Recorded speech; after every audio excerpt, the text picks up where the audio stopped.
या स्पीड न्यूजचे प्रायोजक आहेत क्रिस्टल्स ड्रीम स्पेस।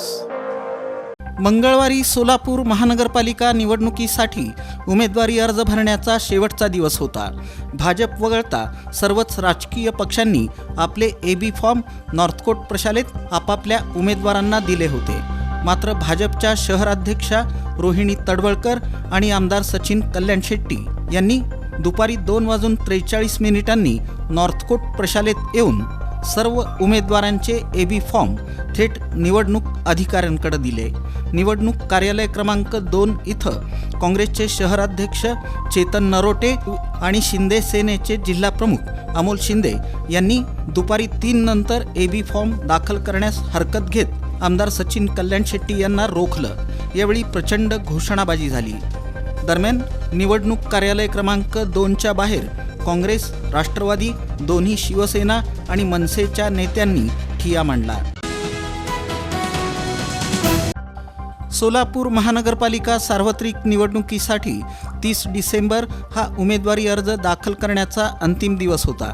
नियमानुसार उमेदवारी अर्जासोबत जोडपत्र क्रमांक 1 आणि 2 तसंच फॉर्म ए आणि फॉर्म बी दुपारी 3 वाजेपर्यंत सादर करणं बंधनकारक होतं। मात्र आमदार सचिन कल्याण शेट्टी आणि भाजपच्या शहराध्यक्षा रोहिणी तडवळकर हे संबंधित जोडपत्रांसह वेळेत निवडणूक निर्णय अधिकारी कार्यालय क्रमांक 2 आणि 4 इथं पोहोचले नाहीत। त्यावेळी आदर्श निवडणूक आचारसंहितेनुसार त्यांना रोखण्याचा प्रयत्न करण्यात आला।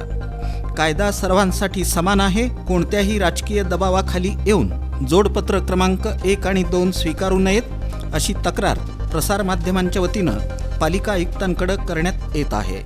या तक्रारीची दखल न घेतल्यास माकपकडून थेट राज्य निवडणूक आयोगाकडे तक्रार दाखल करण्यात येईल असा इशाराही देण्यात आला। स्वर्गीय महेश कोठे यांनी जुन्या विडी घरकुल परिसरात केलेल्या विकास कामांवर जनतेचा विश्वास आहे। रस्ते, पाणी, ड्रेनेज, लाईट, नागरी सुविधा यासाठी त्यांनी सातत्यानं पाठपुरावा केला होता। त्याच कामांच्या बळावर भाजपचा संपूर्ण पॅनल निवडून आणू असा ठाम विश्वास प्रथमेश कोठे यांनी व्यक्त केला। प्रभाग क्रमांक 10 हा राजकीयदृष्ट्या महत्त्वाचा मानला जातो। या प्रभागात जुन्या विडी घरकुलसह दाट लोकवस्ती असलेले भाग येतात। विकास कामांवरच मतदारांचा कौल ठरणार असल्याचं चित्र आहे। स्वर्गीय महेश कोठे यांनी पूर्वी नगरसेवक असताना केलेली कामं आजही नागरिकांच्या लक्षात असल्याचं समर्थक सांगत आहेत। सोलापूर जिल्ह्यातील फार्मर आयडी आणि ॲग्रिस्टॅक धारक शेतकऱ्यांना जनसमर्थ पोर्टलच्या माध्यमातून थेट पीक कर्जाचा लाभ मिळू लागला असून आतापर्यंत 51 शेतकऱ्यांना प्रत्येकी 1,60,000 रुपये कर्ज वितरण करण्यात आल्याची माहिती निवासी उपजिल्हाधिकारी अभिजित पाटील यांनी दिली।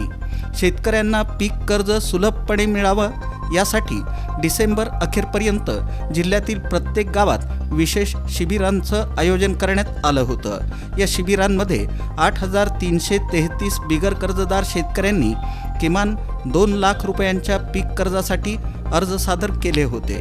मात्र काही तांत्रिक अडचणींमुळे बहुसंख्य अर्जांना अद्याप मंजुरी मिळालेली नाही। शासनाच्या कृषी विभागामार्फत विकसित करण्यात आलेल्या जनसमर्थ पोर्टल ॲपमुळे फार्मर आयडी प्राप्त शेतकऱ्यांना राष्ट्रीयकृत बँकांच्या माध्यमातून जलद पीक कर्ज मिळण्यास मदत होत आहे। ज्या शेतकऱ्यांचं बँक खातं ऑनलाईन आहे त्यांना अर्ज सादर केल्यानंतर 1 ते 2 तासात कर्ज मंजुरी मिळू शकते। बँकांकडून अर्जाची तपासणी करून तातडीनं कर्ज मंजूर करण्याचे प्रयत्न सुरू असल्याचंही प्रशासनानं स्पष्ट केलं आहे। उत्तर सोलापूर तालुक्यातील भागाईवाडी या गावात जाणारा रस्ता मागील 25 वर्षांपासून अडवण्यात आला होता। यामुळं या गावातील नागरिकांना खूप मोठा त्रास सहन करावा लागत होता। उत्तर सोलापूरचे तहसीलदार निलेश पाटील यांच्या मध्यस्थीनं हा अडवलेला रस्ता पुन्हा सुरू करण्यात आला। हा रस्ता सुरू करण्यासाठी त्यांनी संबंधित शेतमालक तसंच ग्रामस्थ यांच्यामध्ये सुवर्णमध्य साधून गावच्या रस्त्याचा प्रश्न सोडवला।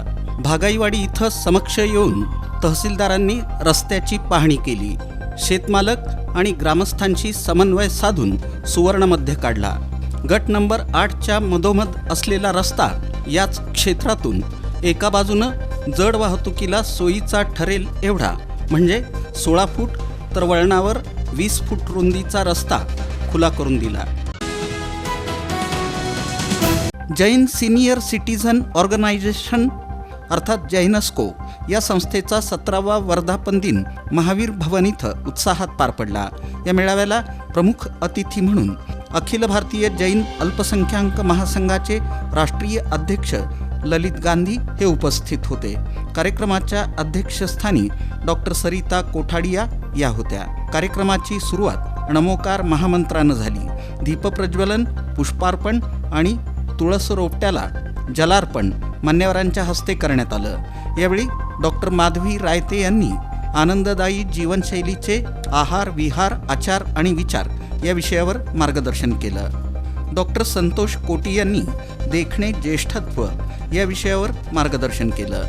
तर प्रमुख पाहुणे ललित गांधी यांनी याप्रसंगी आपले विचार मांडले. सूत्रसंचालन संगीता एखंडे यांनी तर आभार अरुण धुमाळ यांनी मानले. या स्पीड न्यूजचे प्रायोजक आहेत क्रिस्टल्स ड्रीम स्पेस. सर्व सुविधांनी युक्त शहरालगतचा अद्ययावत प्रकल्प. Luxurious residential open plots, concrete road, पाण्याची सोय, स्ट्रीट लाईट अशा सुविधांसह मंदिर, योगा केंद्र, open gym, children park, open amphitheatre, निसर्गरम्य वातावरणात नवजीवन अनुभवण्यासाठी पुणे रोड बाळे इथल्या क्रिस्टल्स ड्रीम स्पेसला प्रत्यक्ष भेट द्या. ऑफिस क्रिस्टल डेव्हलपर्स, ICICI बँकेजवळ, पार्क चौक, सोलापूर. संपर्क 820 099 827 आणि 9145 509 509.